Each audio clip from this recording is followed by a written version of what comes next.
What is the rest of the tale? I speak not of deserving, my friend. I speak only of what occurred, and leave the judging of what was deserved to others. My rebellion led to 10 years of war. 10 years of fighting levied a bloody toll on the Grey Mauls and Longbeards alike. But still there was no sign that an end could ever come. At last, after 10 years, Durin devised a plan to bring the conflict to an end. This was the plan of Durin, foolhardy as it must have seemed to those who cared for him. It began with his surrender. It began with a surrender? Durin was brought in chains to the very summit of Bir Zahar, where my people and their orc allies gathered to see the fallen king and make mock of him. He suffered their tauntings and their jests for many hours, but I could see no sign of despair upon his face. I noted it even then.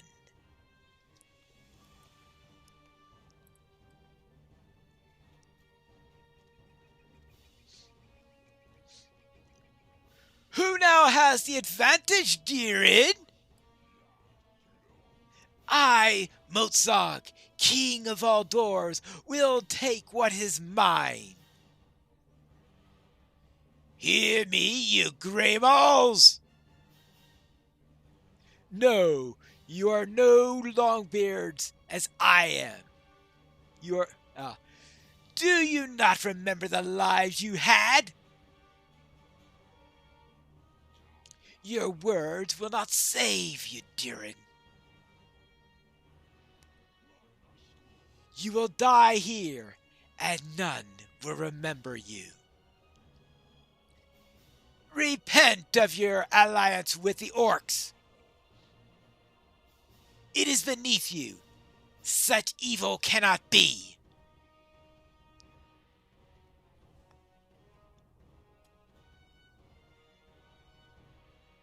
In this moment of triumph, my Greymaul saw not the danger. An army came by secret paths to free their captive king.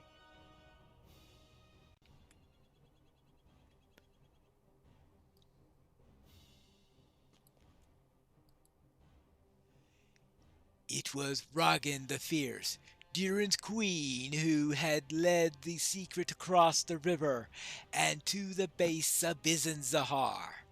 She was a mighty warrior and had slain orc and greymaw alike during the war.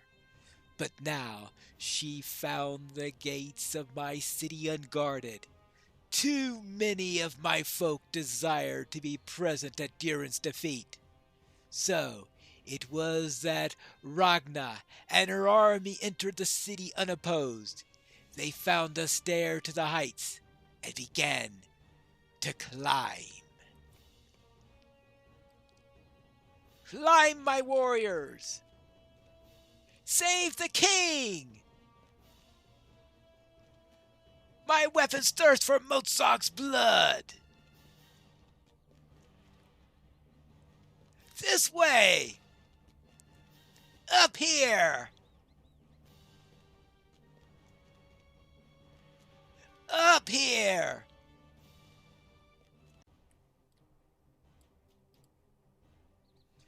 But an army cannot remain silent for long, and when Ragnar's warriors reached the upper levels of the city, my warriors were made aware of their presence. They raced to engage the interlopers.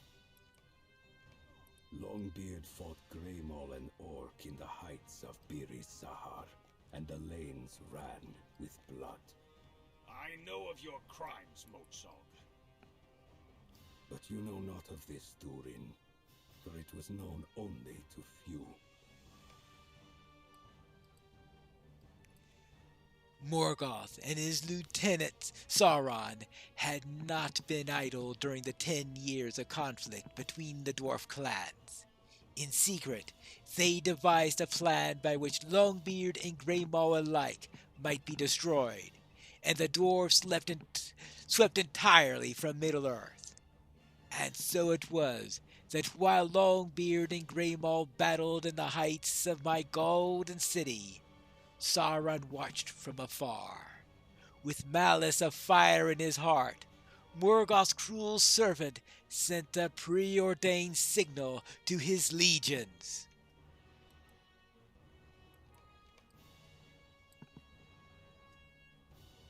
Nine great dragons swept out of the northern skies, raining fire upon the mountainside. The orcs turned their swords upon Longbeard and Greymaw alike.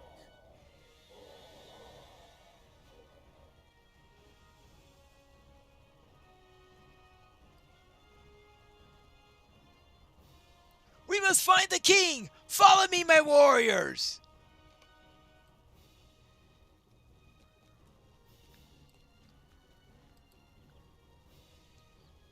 The words of Mozag have painted the picture of a dwarf woman who will stop at nothing to rescue her husband and king. You can almost see the striding through the burning streets of Zahar, calling for Durin to answer her. As Mozag's voice fades, the heat of the flames feels so real. This way, my king! Can you hear me?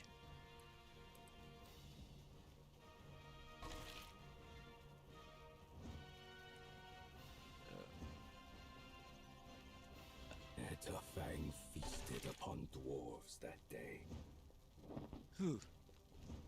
Hurry! How many great warriors died to Thorog's claws in Zahar? I cannot say. So, many of the dragons. Dragons were not the only evils sent by Sauron to my city. What terror lies that? Oh. There can be no victory against it! Flee! Flee! Was the Balrog called Azkatos, wreathed in shadow and flame. To the king! We cannot stand without him!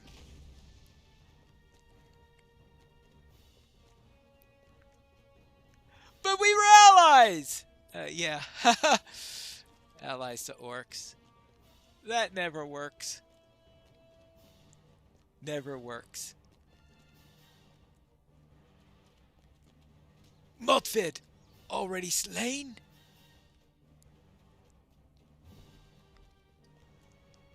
Ramos, to me!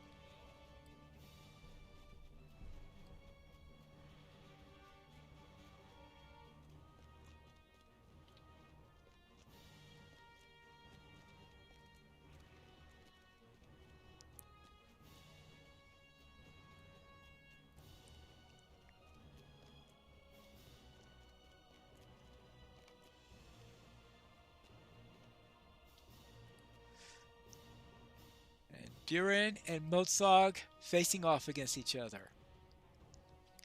Despite the danger and the foes arrayed before her, Ragna the Fierce did reach the high places of Zahar, and she freed her husband and king from his bondage.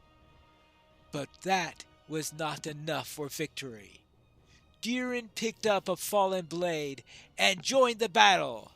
But the orcs were too many and the dwarves too divided. The Longbeards feared to present their backs to the Greymaws, lest their foes take advantage of this distraction, and the Greymaws feared the same with the Longbeards. By the time Ragna freed Durin, 2/3 of the dwarves had perished to flame and black steel. Sauron and his master, watching from afar, delighted in the carnage. The orcs would win the day, and no dwarf would leave Zahar alive. Mozag, We must set aside our differences, or all the people will be slain. You're trying to trick me. I am the true father, the king of all dwarves. For whom do you wield the Grey Maul, my old friend? If we do not do this, our people will perish. Oh, free. Our people? Even after so much death? Our people, my friend.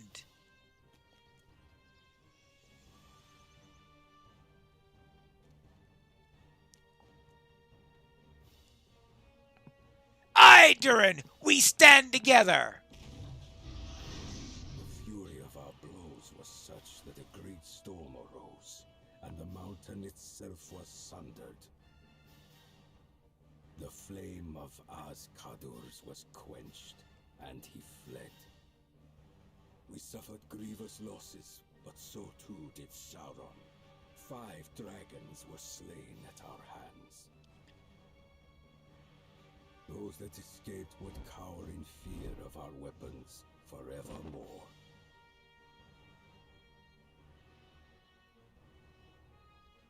Begone, worm, and never again trouble our folk. So concluded the Sunder battle, and with it, the Grey Maul rebellion.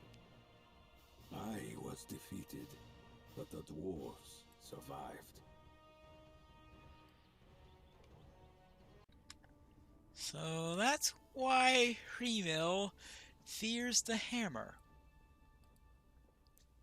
Much I have seen in the years since the Sunder battle might have transpired differently had I slain Hrimil Frostheart in Bazaar, but it was not to be.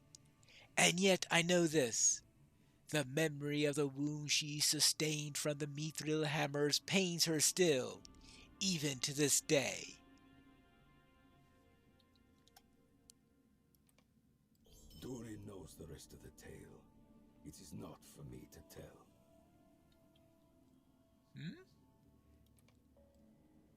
Durin knows the rest of the tale. And what is that? Is this some trick? How do you expect me to know the conclusion of your tale, Mozart? It's an impossibility. Ah, yet there is something strange, Pineleaf. As I cast my memory to Sundergrot, I find that I see it not as it was mere weeks ago, but as Mozart describes it during the First Age, when it was the site of Biriz Zahar. How can this be? I do know what happened following the Sunder battle. I was there, Pineleaf, as I was in Moria, and in Heligrod, and in Mordor. I am Durin now, as I was then, 6 times before. I will finish your tale, Mozart. I am the only one still in the world who can.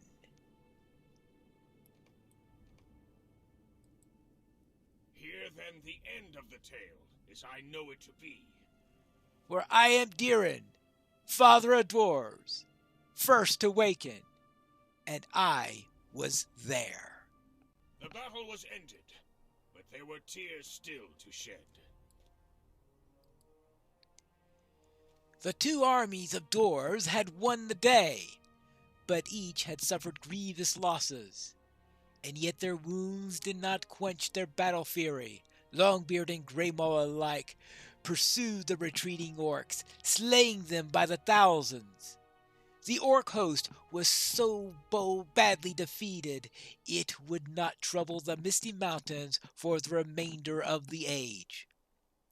Consumed with frustrated wrath, Morgoth's lieutenant Sauron witnessed his allies' defeat and fled with the surviving dragons back to Thangoraldrim, where he would face his master's displeasure. Let us hurry!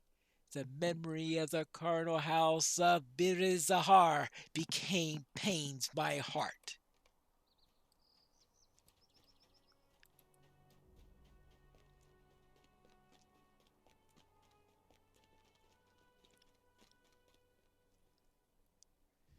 So many dead.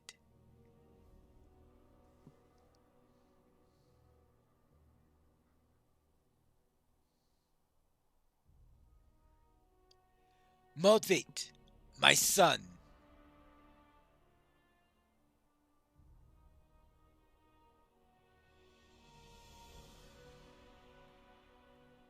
What have I done?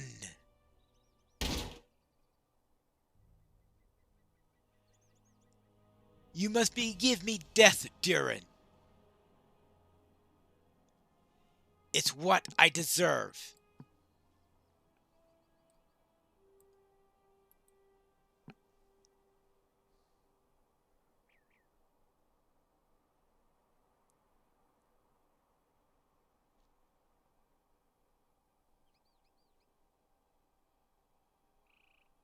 I held the axe that would end your life, Motsog.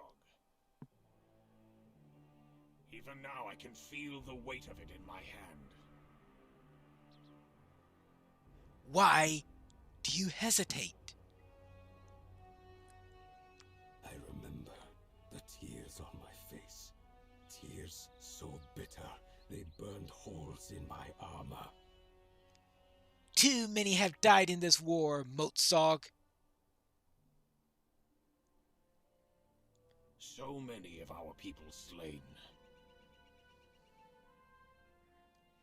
I will not water this earth with more of our kindred's blood.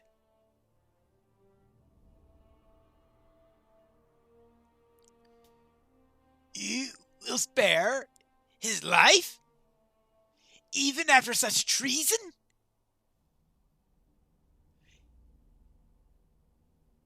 I spare him not for his treason. I spare him for setting it aside. What is to keep the Grey Mauls from again taking arms against you, my king?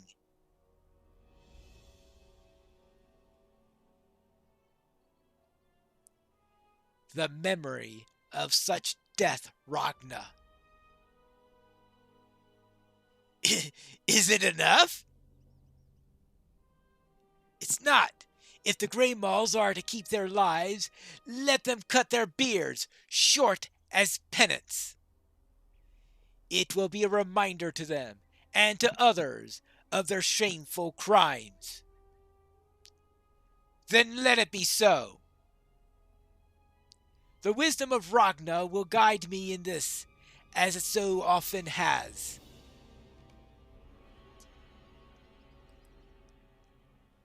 The Grey Mauls who survived the Sunder battle, though they were few in number, were granted mercy. They were made to shear their beards short as penance for raising weapons against their proper king, and for allying with the orcs. And for generations after no child of a Grey Maul was permitted to wear his or his beard longer than a hand's breadth. Many dwarves look upon the Grey Mauls with the distrust for years afterwards, but none more so than Ragna the Fierce. She it was who suggested that dwarf women should remain ever vigilant in the halls of their folk, for hearth and home can be endangered when watchfulness fails. Ragna swore to never again allow such rebellion to grow and thrive in the halls of her people, and for all her remaining years, and for those of her daughter, it did not.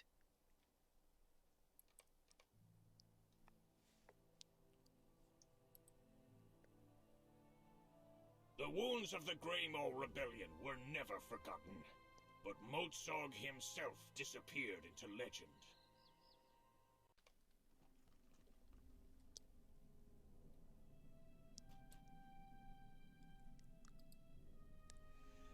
A simple dwelling was fashioned in the caverns deep beneath Gundabad, and it was there that Mozart went to live out his remaining years. I brought supplies and provisions to the deep caverns from time to time, for Mozart refused to walk among the dwarfs who lived in the halls above. As a hermit he lived, he who once pretended to kingship. He never again raised a weapon in anger. Was I his jailer, or his friend Pineleaf? I see now that I was both, but it was not I alone who kept him here. Mozart remained in this place for the guilt he felt, and as the years passed, folk who lived in Gundabad and elsewhere forgot the dwarf he had been and remembered only his name and his ill repute of his deeds. You were my only friend in those days, Durin, as you had been in the beginning.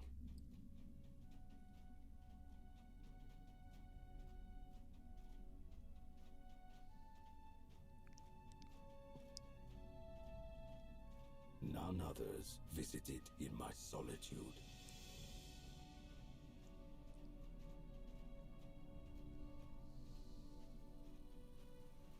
And that was just.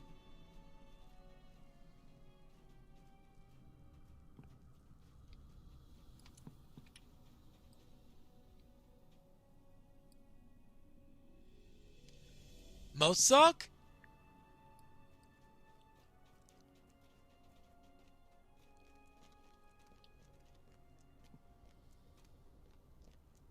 What's happened? On my last visit, I found that you had entered a deep slumber from which you would not wake.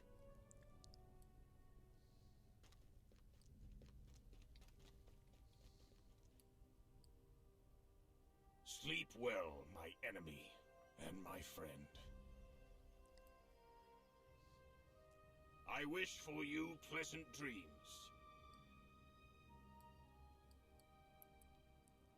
May they show you that our people live on and are strong. Farewell, Mozart.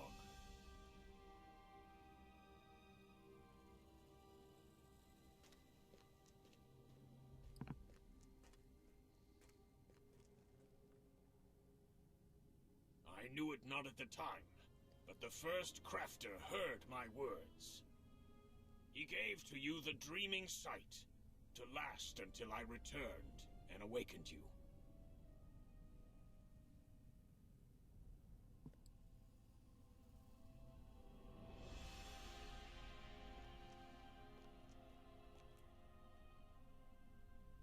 And now I have, these many lives later.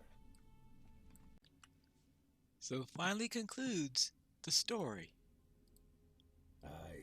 Durin gave me my life, both mercy and punishment. I have remained in this chamber ever since, casting my dreaming gaze over the mountains, watching from afar the trials of the dwarves. I say it was mercy, for truly I deserved a usurper's death. But so too I call it punishment, for I was unable to intervene or aid in these struggles. On rare occasions, one of those I watched would seem to catch a glimpse of me, but never in my own form. Was this the cruelty of the first crafter, or some confounding jest? I cannot say. But this I know, only once did he to whom I spoke hear my words. It was Durin who heard me, Durin who returned again and again with new visage, but the same spirit in his breast. Only Durin heard my words, my friends of old, who showed me the mercy I did not deserve. So often had I sought to aid the dwarves in their trials, and so often failed. But when Durin stood before the anvil of Winterstead, I spoke to him of Gundabad and his right to rule the mountain home for all dwarves, and he listened. It must mean something. My long penance nears its end, and the prolonged hours of my dream must soon pass away. Soon I will wake, and Mozog will be no more.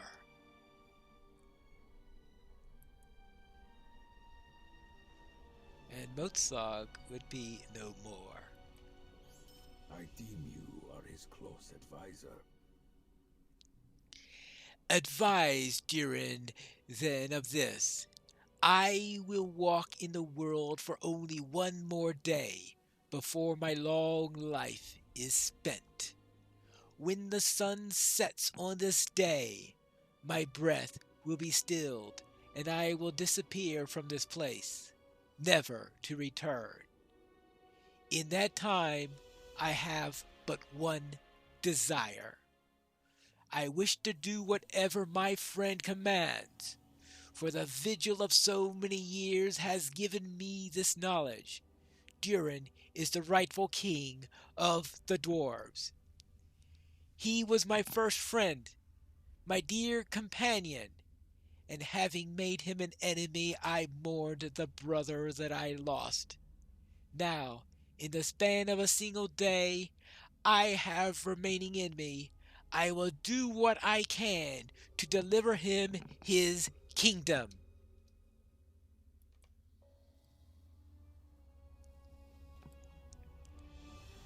What can Mozart do in a single day? We'll start to unravel that in the next episode of The Legacy of Durin.